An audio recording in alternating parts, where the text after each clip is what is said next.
Bom, a gente já entrevistou várias pessoas aqui para o nosso programa Contando História. Mas a história dessa pessoa que está aqui do meu lado hoje é a história de que seria o sonho, né? De milhares de meninos que vão estar ouvindo o programa por todo o Brasil, porque esse programa ele passa pela nossa rádio e é retransmitido para mais de 200 rádios no Brasil inteiro. Então, é muita responsabilidade, né? Aqui no meu lado, o nosso capitão do pentacampeonato, Cafu.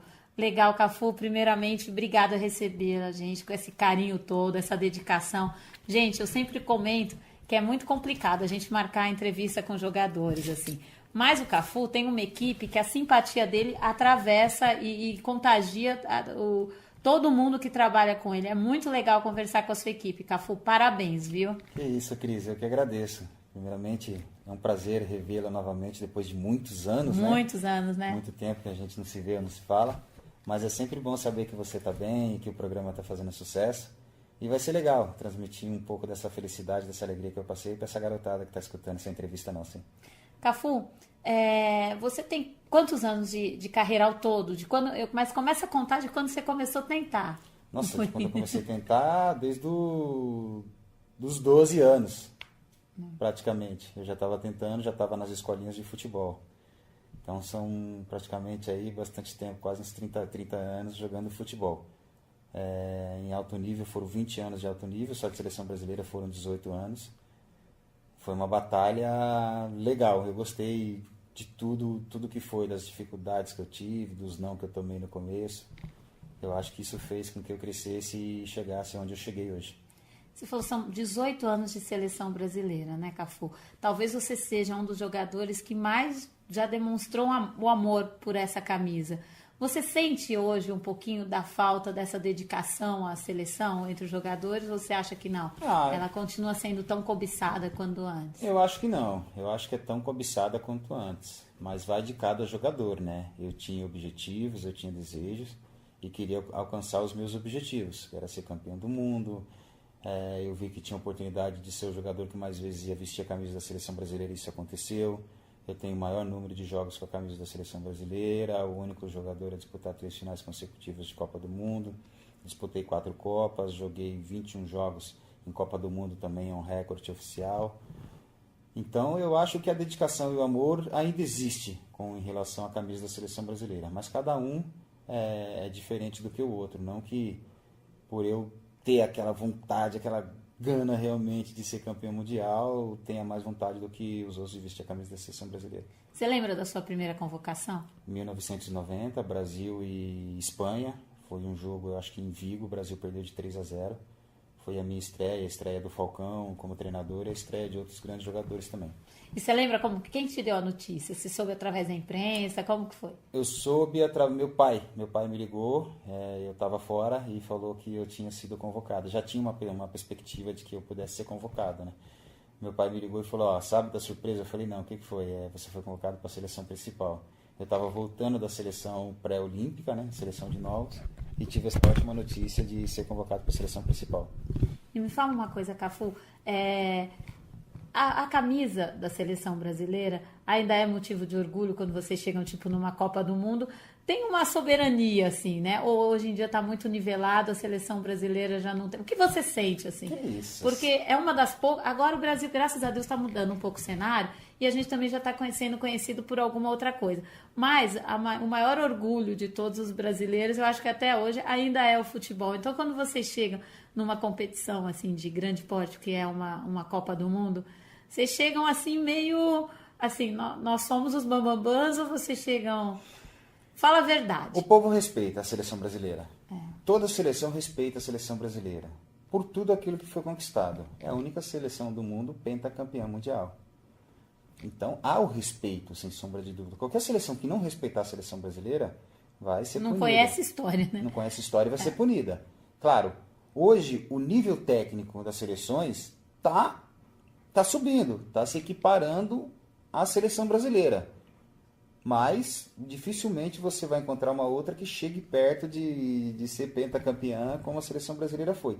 Nós jogadores, não, nós sabemos as dificuldades que nós vamos enfrentar. Nós jamais vamos chegar num lugar e falar assim, chegou a seleção brasileira e acabou, vamos ganhar fácil. Não, chegou a seleção brasileira, É uma forte seleção, somos bons, é verdade, mas temos que demonstrar dentro de campo, porque senão o adversário acaba te surpreendendo. Como aconteceu na final da Copa de 98, né? Aconteceu em 98, como aconteceu em 2006, como aconteceu em 2010, que nós fomos desclassificados. E isso pode acontecer, é normal. Eu lembro bem, em 98, eu estava na França, eu fiz a cobertura da Copa e eu cobria justamente a seleção da França. E eu acompanhei naquela última semana todos os treinos da seleção francesa. E era assim, eu não ia ao Zoala-Verrier, eu não acompanhei a seleção brasileira na última semana, mas acompanhei o Emi Jacquet e a seleção francesa. E era uma dedicação muito forte, assim, eles se dedicaram muito, eles estudaram muito os jogadores. E quando o Brasil deu a final, e o Brasil acabou que não ganhou a Copa do Mundo, foi frustrante para todas as pessoas, menos para eles, né, que estavam sediando a Copa e queriam.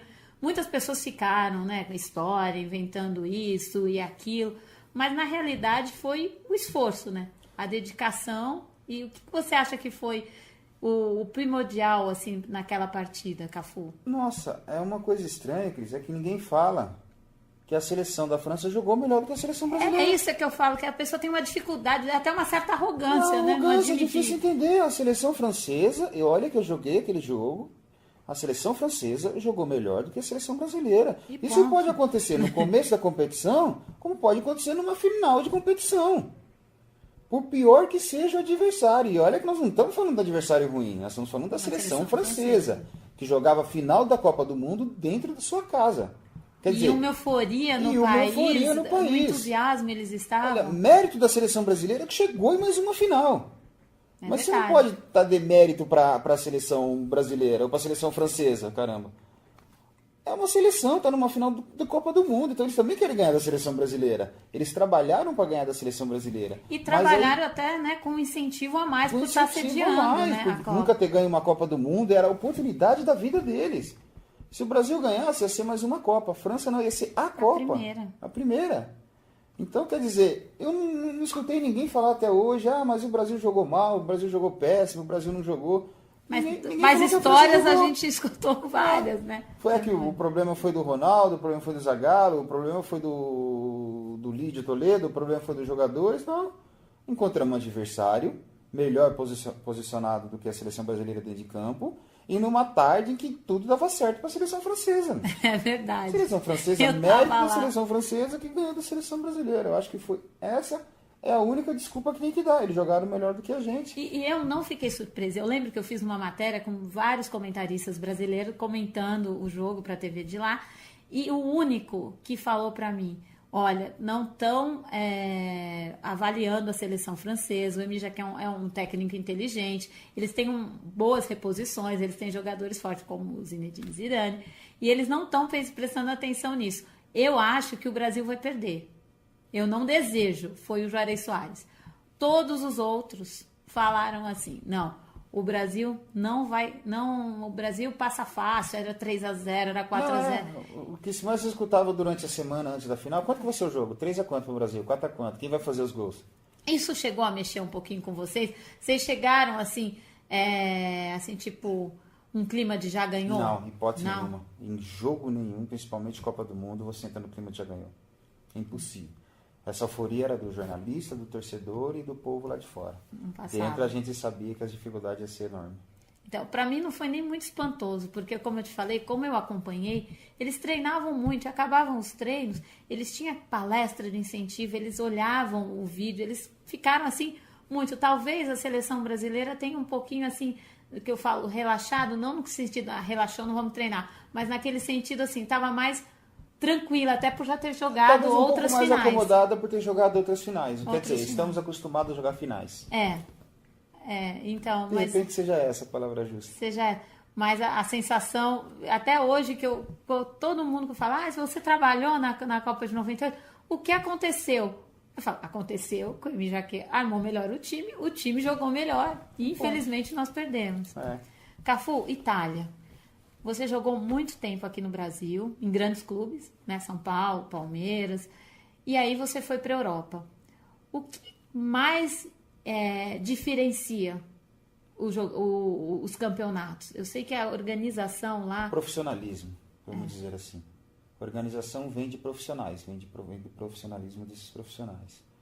Eles vivem para o futebol como vive o jogador brasileiro, como vive o torcedor brasileiro, eles torcem tanto quanto o torcedor brasileiro, os jornalistas, os cronistas esportivos torcem também como torcem os brasileiros, mas eu acho que o profissionalismo do futebol europeu é o que faz a diferença hoje. E os grandes jogadores que tem lá também, os campeonatos lá são mais competitivos do que os nossos campeonatos aqui. Acho que talvez seja essa a diferença. Por exemplo, quando eu cheguei no Roma, o pessoal do clube falou assim, você só pensa em jogar futebol, o resto deixa com a gente. Trazer minha família do país, do Brasil, arrumar escola, abrir conta em banco, pegar casa, falou, você não se preocupa com nada. Você vai lá, treina, joga, tem uma pessoa para cada tipo de função. Isso é fantástico, isso faz com que você só jogue futebol. Renda, né? E rende. Porque os Você não caras tem querem que que se você preocupar, rende. né? Imagina, você tem que jogar bola e tem que estar preocupado. Poxa, minha família não chegou, poxa, meu carro não chegou, porque eu não tenho escola com meus filhos. Então os caras falam, você vai treinar, vai jogar, vai concentrar, que o resto a gente faz.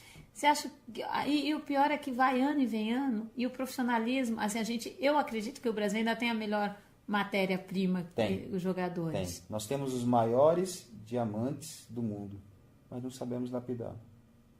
E que você pretende trabalhar um pouco nisso, Eu Cafu, pretendo. em termos de... Depois da Copa do Mundo eu pretendo, porque até a Copa do Mundo, infelizmente, com os patrocinadores que eu tenho, eu vou ter trabalho até debaixo d'água. Isso que é bom, né?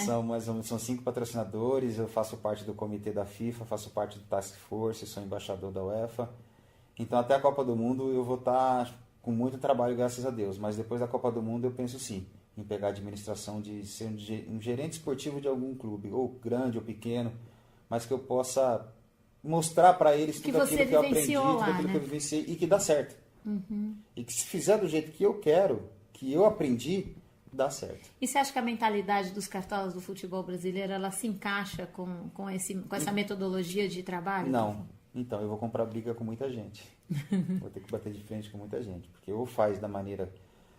Não é que eu sou uma pessoa radical, da maneira que eu quero. Foi da maneira que eu aprendi, que deu certo. E que deu certo para você. Que deu certo para mim, deu certo para outros também. Mas para isso, as pessoas precisam se adaptar, se enquadrar naquilo que nós queremos, no sistema de trabalho, que é um sistema legal, um sistema honesto, um sistema transparente, que o clube ganha, que o torcedor ganha, que o jogador ganha, mas desde que seja transparente e profissional. Cafu, e uma coisa que a gente nota em você, assim, que você passou vários anos na Europa, você chegou aonde quase nenhum jogador vai conseguir chegar, pelo tempo que você jogou em seleção, pelo tempo... E você mantém as mesmas características de antes. Hoje em dia, você não acha que tem um glamour demais entre os jogadores de futebol? O que você acha dessa turminha que está vindo? Olha, é difícil falar, mas... Fala. Tem um pouco, sim. Tem um pouco, mas isso vai de cada jogador também. Saber distinguir as coisas e saber se colocar nos seus lugares no momento certo e na hora certa. Mas isso tudo que está acontecendo é uma transformação que teve no futebol, meu. Hoje tem muito mais publicidade do que tinha na nossa época, hoje as facilidades são bem mais do que tinha na nossa época. Talvez nós vivemos um período um pouco mais difícil do que eles estão vivendo hoje. Como a seleção de 70 viveu um período mais difícil do que o nosso, e aí isso vai sendo sucessivamente. Mas aí vai de cada jogador saber se colocar no seu lugar e se adaptar no seu lugar. Hoje as facilidades são maiores, mas